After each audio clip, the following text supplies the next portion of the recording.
Tu Biblia en Juan capítulo 20, por favor. Juan capítulo 20. Y hoy estamos celebrando el evento más importante y trascendental de nuestra fe. No sé si pudiéramos decir que aún más importante que la Navidad, ¿verdad? Para la Navidad armamos una gran fiesta y una gran celebración y preparamos y hacemos y compramos pero ¿sabes? Sin un domingo de resurrección, la Navidad no tendría tampoco absolutamente nada de sentido. Entonces, personalmente, creo que este es el día, ¿verdad? Este es el día que parte la historia, este es el día trascendental. Sin la resurrección de Jesucristo, te repito, todo sería en vano. Celebramos que Jesús resucitó, celebramos que la tumba está vacía, porque eso significa que ahora nuestros corazones pueden ser llenados a través o con el poder del Espíritu Santo y la gloria de su resurrección. Les conviene, dijo Jesús, les conviene que yo me vaya, porque si me voy, puedo enviar a mi Espíritu a que more con ustedes, a que los guíe, a que habite, a que haga morada en sus corazones. Y hoy esa promesa es una realidad que nos llena de esperanza y que nos ayuda a esperar con gozo el día en que Jesús regrese coronado de gloria. Y ahorita cantábamos justamente eso: todo ojo le verá, toda rodilla se doblará delante de su presencia. Hayas creído en Él o no, le hayas adorado en este lado de la eternidad o no, dice la Escritura que va a llegar un día en el cual toda rodilla se doblará delante de su presencia para reconocer su gloria, honrarle y alabarle en su presencia. Algunos para juicio, porque aún en el juicio habrá gloria y honra a la santidad de Dios.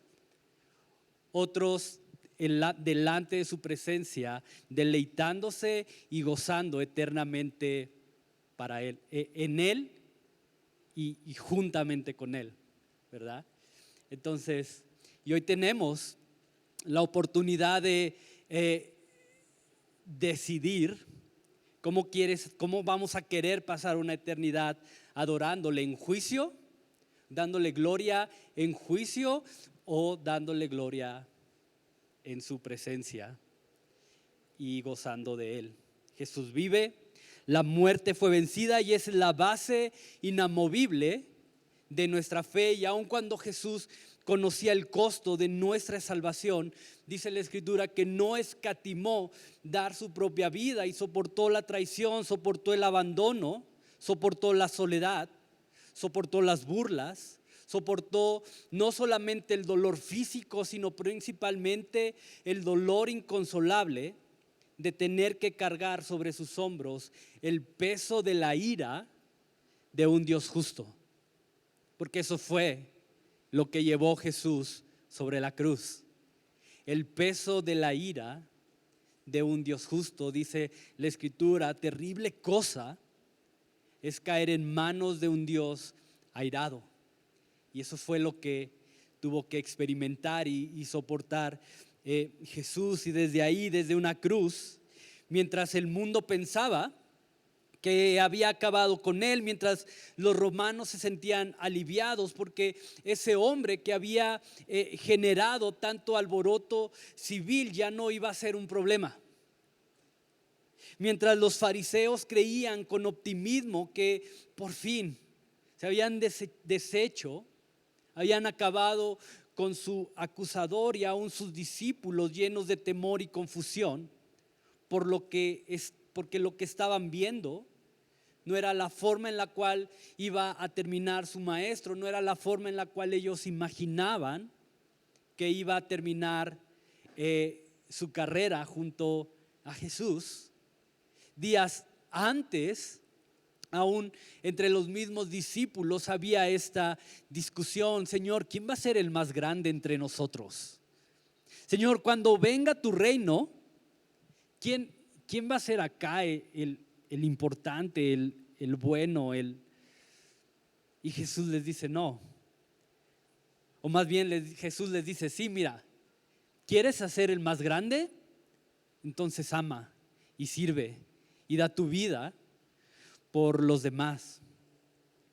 Entonces, en medio de esta confusión, en medio de este optimismo, por haber creído que habían terminado con el enemigo, aún en medio de este alivio, porque ese hombre que había generado tanto revuelto, Jesús, tomando el último aliento que le quedaba en su alma, pudo decir: consumado es, porque ya no había nada más que dar, porque Jesús lo había dado todo, porque ya lo había dado todo por amor y por el gozo de tu salvación.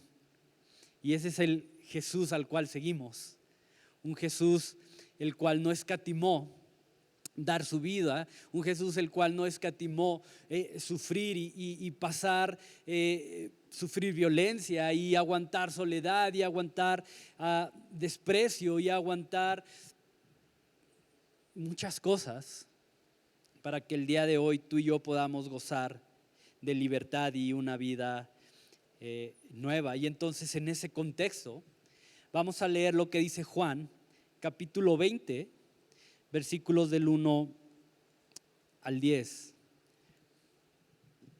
Juan capítulo 20, versículos del 1 al 10 dice: el primer día de la semana, María Magdalena fue de mañana, siendo aún oscuro, al sepulcro y vio quitada la piedra del sepulcro. Entonces corrió y fue a Simón Pedro y el otro discípulo, aquel al que amaba Jesús, y le dijo: se han llevado del sepulcro al Señor y no sabemos dónde le pusieron. Y salieron Pedro y el otro discípulo y fueron al sepulcro.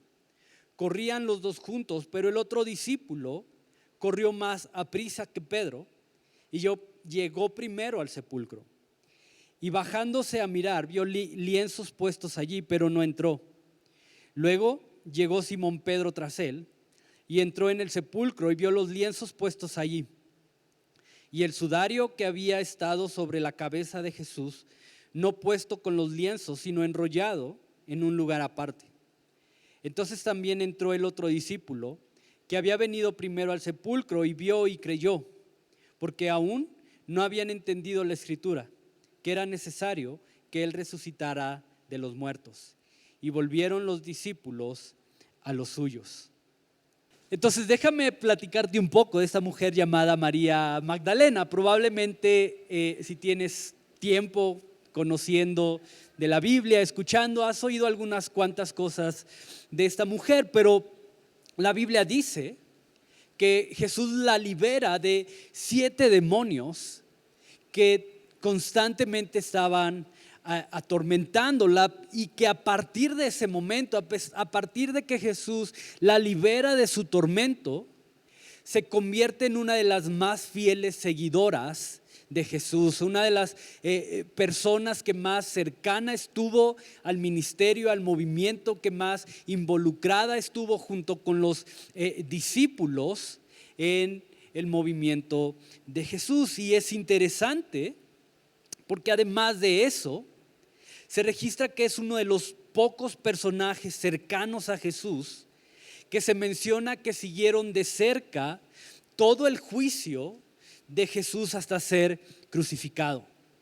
A diferencia de los discípulos, en donde llega un momento en que cada uno comienza a tomar un rumbo diferente, dice la Escritura que María Magdalena es una de las mujeres que se encuentran a la hora del juicio y que se encuentran al momento de la crucifixión de Jesús. Y esto se convierte obviamente en un factor importante, porque ella fue testigo de cómo las manos y los pies de Jesús fueron traspasados por los clavos. Pudo ver el cuerpo de Jesús completamente molido por los golpes, el rostro totalmente desfigurado e irreconocible a causa de la violencia con la cual Jesús fue golpeado. Pudo escuchar las burlas de los fariseos diciendo: si eres el Hijo de Dios, sálvate a ti mismo. Si a otros sanó, si a otros liberó, entonces si eres el Hijo de Dios, haz lo mismo contigo. En tono de burla, en tono de desprecio. Escuchó a Jesús clamar: Padre, perdónalos, porque no saben lo que hacen. Escuchó a Jesús con el último aliento que le quedaba en el alma decir: consumado es. Quizás sin entender muy bien a lo que se refería Jesús con esta declaración. Pero es ella quien, según el texto, viene a la tumba en donde habían puesto el cuerpo de Jesús cuando todavía ni siquiera amanecía, de mañana. Ahora, esto no lo dice el texto, pero yo me imagino que vino tan temprano porque muy probablemente habían sido un par de días sin poder dormir. Había sido un par de días en donde las imágenes, los gritos, los lamentos de Jesús estuvieron rondando en su cabeza juntamente con los discípulos, tratando de entender qué es lo que había pasado en esa hora, qué es lo que había pasado en ese lugar. Porque mientras Jesús era crucificado, el cielo se nubló. Porque mientras Jesús era crucificado y justamente a la hora de morir, el velo se rasgaba y se partía en dos, dejando totalmente libre el acceso al lugar santísimo. Días sin poder dormir, tratando de entender por qué Jesús había dicho: Padre, perdónalos, pues no saben lo que hacen. Días tratando de entender por qué Jesús había dicho: consumado es. ¿A qué se refería eso? ¿Qué tenía que ver con un hombre crucificado? No sé. ¿Te imaginas cómo estaba la mente de María después de ver eso, después de escuchar eso? Cómo todas esas ideas revoloteaban en su mente sin detenerse. El hombre que la había liberado de su tormento, quien se había convertido en su maestro, ese hombre que en lugar de condenarla, extendió misericordia y amor, había sido clavado a una cruz como un simple criminal. Y ella lo había visto, porque nadie se lo contó, no se lo imaginó. No compró el periódico para ver qué es lo que había pasado, no abrió Twitter para enterarse de lo que había pasado. Hoy en día tú y yo pasa algo, y bueno, no sé tú, pero personalmente pasa algo, luego a Twitter a ver qué está pasando. Pero ella no pudo hacer eso, o más bien, ella no tuvo necesidad de hacer eso porque había estado ahí y lo vio. Entonces probablemente su consuelo, su manera de agradecerle a ese hombre que en lugar de desecharla, en lugar de darla por perdida, había tenido mucho amor por ella. Su consuelo era ir y terminar de arreglar el cuerpo de Jesús, porque por causa del día de reposo no habían podido terminar de arreglarlo de una manera digna y conforme a la tradición de la época. Ahora, el día de reposo, si no sabes qué es esto, pero el día de reposo iniciaba el viernes al atardecer, de acuerdo a la tradición de los judíos, y terminaba el sábado al atardecer también, ¿verdad? Entonces, el día de reposo era un día en donde, de acuerdo a la tradición, el judío no podía hacer nada que involucrara un esfuerzo. No podía cocinar, no podía lavar, no podía arreglar su casa, no podía matar un animal para comer, no podía nada que representara un esfuerzo. Se podía hacer el día de reposo. Entonces, cuando muere Jesús, está al límite de que entre ese día de reposo. Entonces lo único que alcanzan a hacer para no violentar el día de reposo es bajar a Jesús de la cruz, llevarlo rápido a una tumba de una manera improvisada y dejarlo ahí. Porque si no, los soldados romanos iban a agarrar el cuerpo de Jesús y echarlo a lo que hoy se llama una fosa común, donde probablemente ya no iban a poder sacarlo.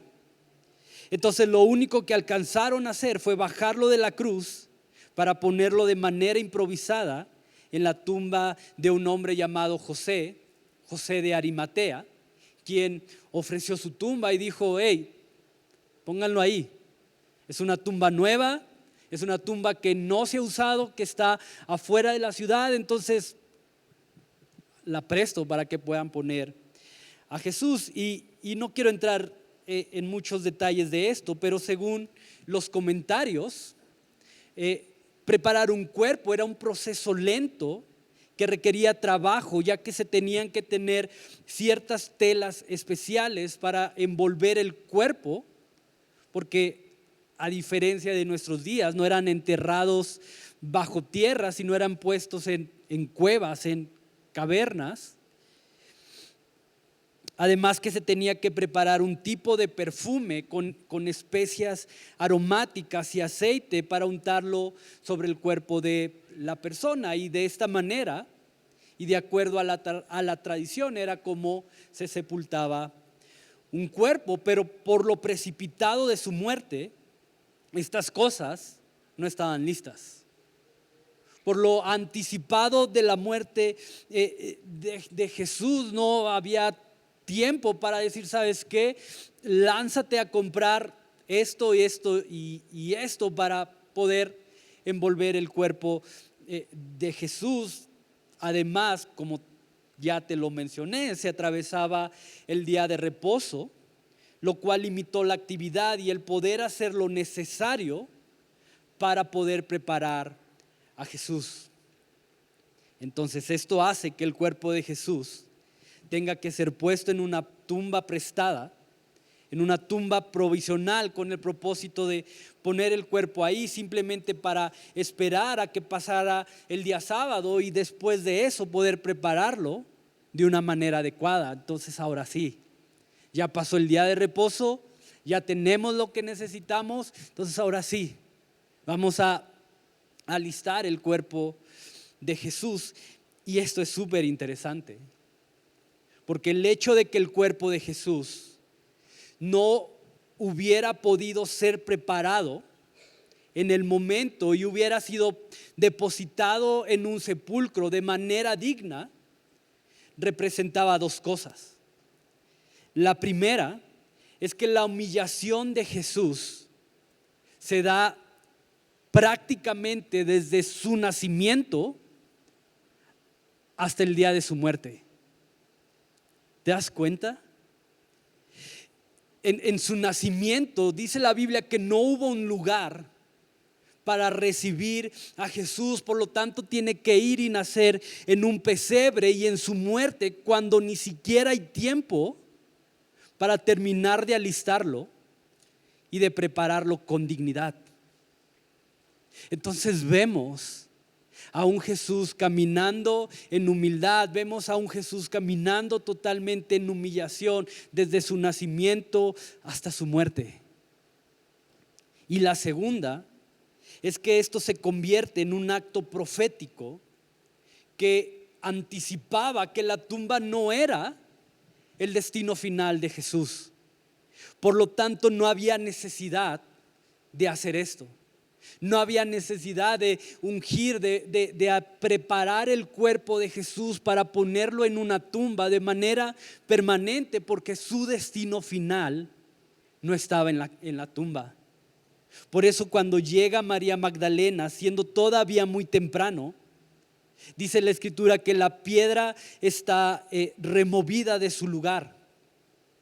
Ahora, esto es interesante, porque un sepulcro no podía estar dentro de la ciudad, tenía que estar afuera, tenía que estar afuera de los límites de la ciudad, y es algo que podemos apreciar todavía hasta el día de hoy, que digo, gracias al crecimiento demográfico, muchos de los panteones que antiguamente estaban afuera de la ciudad ahora ya han sido absorbidos por el crecimiento de la ciudad, pero recientemente todavía los panteones estaban establecidos en las afueras de la ciudad, y lo mismo era, o en la misma posición estaba este sepulcro. Ahora, quiero que veas este detalle. Regresa un capítulo atrás, capítulo 19, versículo 41, y mira lo que dice. Están hablando del sepulcro donde fue puesto Jesús, y en el lugar donde había sido crucificado había ¿qué?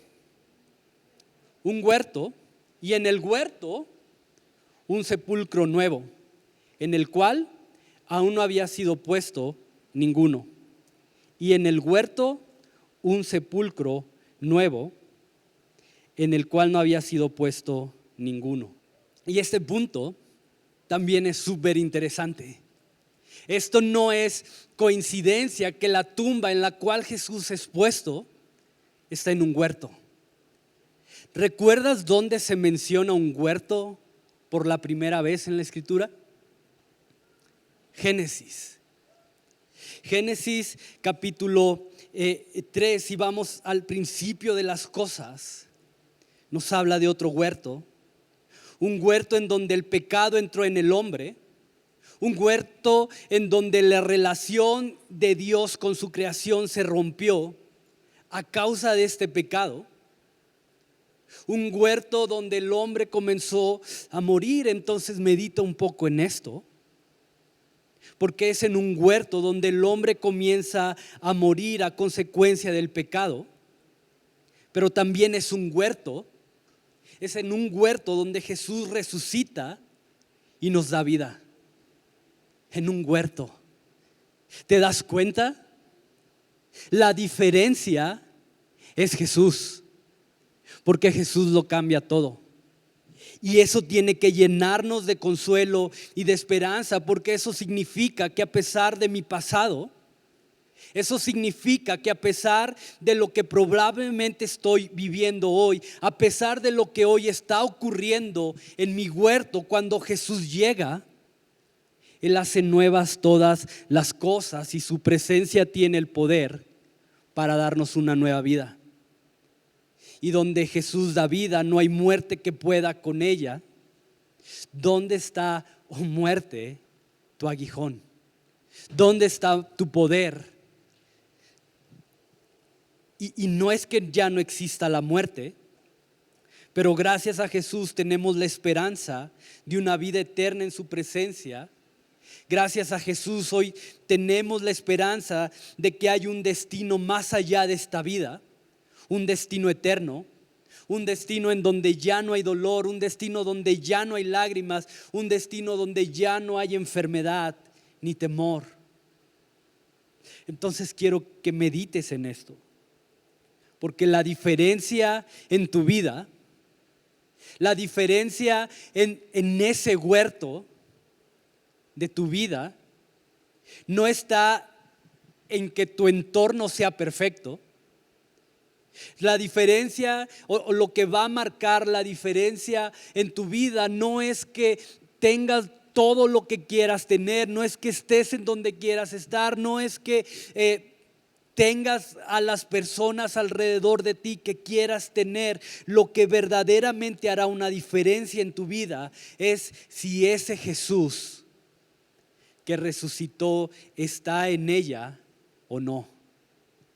Eso es lo que verdaderamente va a marcar una diferencia en tu vida. Si el Jesús resucitado es parte de tu vida. Porque de otra manera, y lo hemos hablado muchas veces, cuando Jesús no es parte de nuestra vida, todo termina en muerte y destrucción. Y no hay otro camino. Y no hay quien se libre de eso. Y no hay quien pueda controlar el daño del pecado. No hay quien pueda decir, no, a mí el pecado yo me paso por encima del pecado. No, porque la paga del pecado es muerte. Entonces no sé cómo estás hoy o cómo estás viendo las cosas, pero lo que tú y yo necesitamos como una prioridad no es tanto que las cosas cambien, no es tanto que las cosas mejoren. Lo que yo necesito desesperadamente es poder experimentar el poder de su resurrección, transformando en primer lugar mi corazón. Y necesitas entender esto. Cuando Jesús se levanta, no hay muerte que se pueda oponer, porque como dice la Escritura en Apocalipsis, Él hace nuevas todas las cosas, nuevas. Pero María Magdalena no sabía esto, o su fe no había alcanzado para poder entender esto. Ella creía que se habían robado el cuerpo de Jesús y entonces era necesario encontrarlo, porque al final de cuentas eso era lo más lógico. Eso era lo que cualquiera podía pensar, cualquiera que había visto esa escena podía pensar y llegar a la conclusión de decir, ¿saben qué? Alguien se robó el cuerpo, no está. Aquí lo pusimos, aquí lo dejamos, pero no está. Y entonces dice el texto que regresa corriendo y encontrando a Pedro y a Juan, les dice lo que ella cree que ha pasado, por lo que ambos ahora salen corriendo. Imagínate la corredera, ¿no? De un lado a otro. No, la Escritura no nos da detalles de a qué distancia se encontraban los discípulos. Lo que sí nos dice es que estaban en una casa escondidos, atemorizados, temiendo por su vida, temiendo que lo mismo que le pasó a Jesús les fuera a pasar a ellos. Pero ahí van, corriendo. Y dice el texto que sale Juan y sale Pedro corriendo, y el primero que llega es Juan.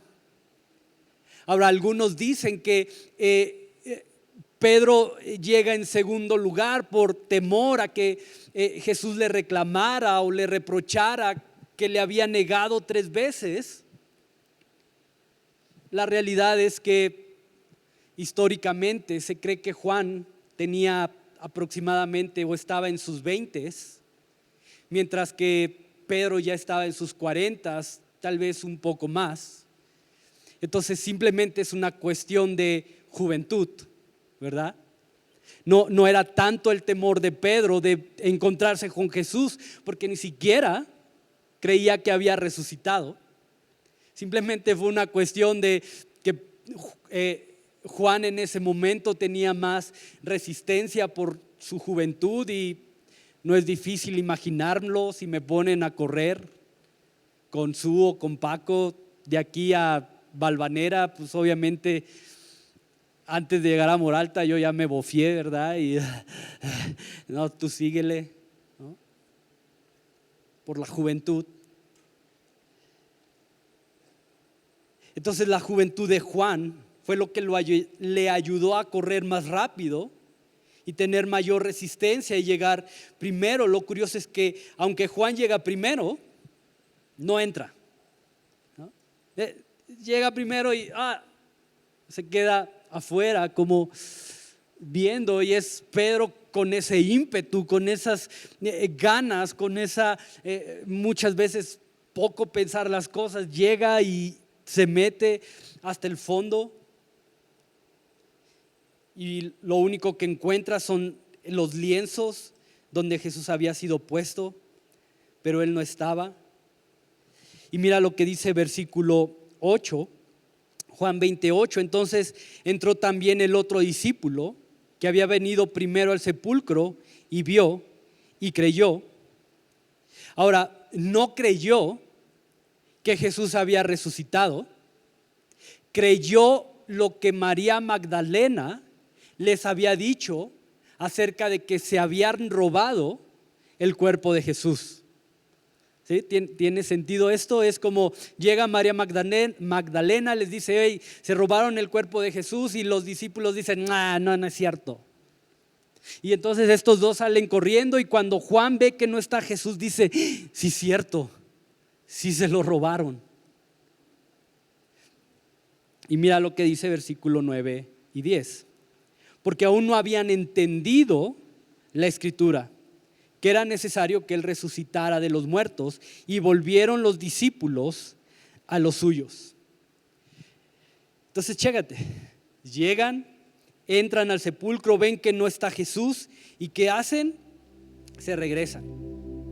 Y se regresan con las mismas dudas, se regresan con los mismos temores, se regresan con el mismo dolor con el que llegaron a la tumba, o quizá aún más, con mayor temor, quizá con mayor incredulidad, quizá con mayor duda de: ahora ¿dónde está el cuerpo de Jesús? Ahora hay que buscarlo, ahora hay que ver quién se lo llevó. Entonces, quiero que veas lo importante de esto y que lo medites y que lo apliques a tu vida, porque lo que verdaderamente importa es cómo estás respondiendo ante la verdad y el poder de Jesús. Cómo la verdad, cómo el poder de Jesús está transformando tu vida el día de hoy. Porque sabes, puedes estar aquí domingo tras domingo, como muchos de nosotros tenemos que estar, domingo tras domingo, tras domingo, tras domingo, y escuchar una y otra vez las mismas historias y saberlas y manejarlas, pero salir de aquí con la misma falta de fe. Salir de aquí exactamente con el mismo orgullo. Salir de aquí exactamente con la misma arrogancia, solo para regresar a vivir de la misma forma y con la misma actitud. Entonces no es lo que sabes, no es lo que has escuchado, sino aquello que permites que cambie tu vida, tu corazón. Pero mi oración es que puedas ver y creer que Jesús es tu mayor necesidad, y que le busques y que te quedes con Él, como lo hizo María después de que Pedro y Juan regresaron. Porque estos dos discípulos se regresan, quizá para informar, quizá para causar más confusión en los oídos y en el corazón de los otros discípulos, mientras María Magdalena simplemente decide quedarse ahí. Y quiero que veas este detalle, porque María Magdalena es la que llegó primero, es la que resiste el impacto de ver a Jesús en la cruz, es la que se queda y no se va, pero también es la primera en ver a Jesús después de que resucita. Ahora, la última vez que María vio a Jesús fue en la cruz, y ahí estaba totalmente desfigurado. La última vez que María Magdalena había visto a Jesús, estaba en la cruz, literalmente irreconocible a causa de los golpes. Había sido tanto el impacto de ver a Jesús que cuando se acabó el espectáculo, porque en eso se había convertido la crucifixión de Jesús, en un espectáculo, dice la Escritura que la gente se iba horrorizada, diciendo que no habían visto algo igual como lo que había pasado ese día. Entonces, para María, en su mente y en su corazón, Jesús estaba muerto. En su lógica, Jesús estaba tan muerto que, a diferencia de nosotros hoy, ella no llevaba una guitarra para alabar y hacer una fiesta por la resurrección. Ella no había preparado comida para celebrar y gloriarse y alegrarse con la resurrección de Jesús. No, María llevaba especies aromáticas para untar en un cuerpo muerto. Y amo esto, porque pudiendo hacerlo, Jesús no le reclama. Amo esto porque en lugar de Jesús reclamarle por no entender lo que está pasando, Jesús no le dice a María: María, Mira, me pasé el último mes explicándoles de una y de otra manera que era necesario que muriera en manos de los sacerdotes y de los maestros de la ley, pero que al tercer día iba a resucitar y que era necesario que yo muriera. ¿Por qué no lo entiendes, María? No. La primera manifestación del Jesús resucitado se da en un contexto de incredulidad, en un contexto de dolor, en un contexto de una fe que simplemente no había alcanzado para creer lo que Jesús les había anunciado. Y el que Jesús se encuentre con María bajo este contexto de incredulidad nos habla del carácter compasivo y tierno de Jesús. Y tienes que saber esto, porque no hay llanto, por más amargo que sea, que no encuentre un verdadero consuelo en Jesús. No hay quebranto, por más grande que este sea, que no pueda ser sanado por Jesús cuando Él llega a tu vida. Y ese es el poder de su resurrección. Que su resurrección no solamente venció a la muerte, sino que además nos da la seguridad de que todo lo que Jesús afirmó sobre sí mismo es verdad. Y si lo que dijo sobre sí es verdad, entonces Él es la respuesta y quien le da propósito y valor a mi vida. Y quiero que veas lo que pasa después de esto. Versículo 17 dice: Jesús le dijo, no me toques, porque aún no he subido a mi Padre, mas ve a mis hermanos y diles: subo a mi Padre y a vuestro Padre, a mi Dios y a vuestro Dios. Y fue entonces María Magdalena para dar a los discípulos la noticia de que había visto al Señor y que Él le había dicho estas cosas. ¿Te das cuenta? Mientras los discípulos Juan y Pedro regresan simplemente corriendo después de ver con sus ojos carnales lo que presenciaron en esta tumba, mientras los discípulos fueron a llevar más confusión y temor y dudas, esta mujer llamada María Magdalena, con un corazón afligido, con un corazón destrozado, después de que escuchó ese María de parte de Jesús, cambió todo. Ese María trajo nuevamente ánimo y esperanza, porque solamente Jesús tiene el poder de cambiar nuestra tristeza en gozo. Solo Jesús tiene el poder de cambiar ansiedad en paz. Solo Jesús tiene poder de cambiar orgullo en humildad, fracasos en victoria. Y hoy celebramos que Él vive.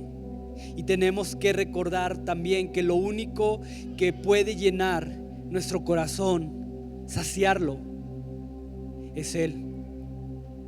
Que lo que tú y yo más necesitamos como una prioridad, como de una manera urgente, se encuentra en el Jesús que venció la muerte. Y mi oración es que hoy puedas escuchar tu nombre pronunciado por la tierna voz de Jesús, trayendo a tu corazón la paz, el gozo, la fuerza, la esperanza que necesitas para poder continuar. Y que tu vida pueda convertirse en un testimonio del poder del Jesús resucitado. Y es lo que anhelamos ver, y es nuestra oración, y es lo que el día de hoy nos anima, y es lo que nos hace, como dice Jesús, tirar esa red y continuar, ver vidas transformadas, no a través de nuestros consejos, no a través de lo que podemos darte, no a través de, no sé, simplemente a través del poder de ese Jesús que resucitó y que venció la muerte. Y si venció la muerte, no hay nada que Él no pueda derrotar. Entonces te animo a que el día de hoy quizás seas tú esa persona que está diciendo: yo quiero experimentar a ese Jesús resucitado, yo quiero verlo, no como los discípulos lo vieron, sino como María Magdalena lo vio y pudo convertirse después de ser una mujer atormentada por 7 demonios, ser una mujer ser la primera mujer que se convirtió en llevar y anunciar al Jesús resucitado.